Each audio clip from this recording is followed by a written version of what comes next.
वसुदेव देवकी का कारागार से मोक्ष। श्री पराशर जी बोले, तब कंस ने खिन्न चित्त से प्रलंब और केशी आदि समस्त मुख्य मुख्य असुरों को बुलाकर कहा। कंस बोला, हे प्रलंब, हे महाबाहो केशीन, हे धेनुक, हे पूतने तथा हे अरिष्ट आदि अन्य असुरगण, मेरा वचन सुनो।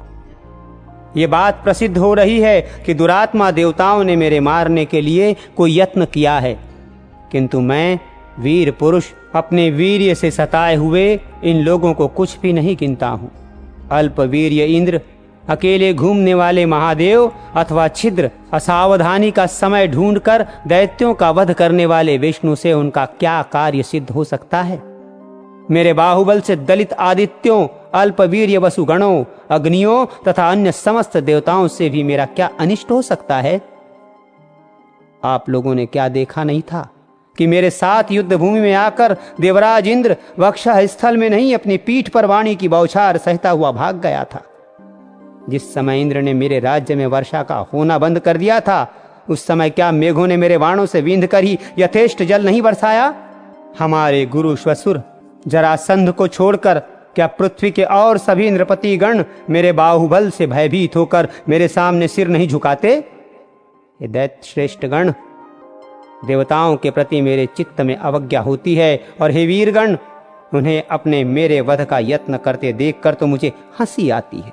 तथापि हे दैत्येंद्रो, उन दुष्ट और दुरात्माओं के अपकार के लिए मुझे और भी अधिक प्रयत्न करना चाहिए।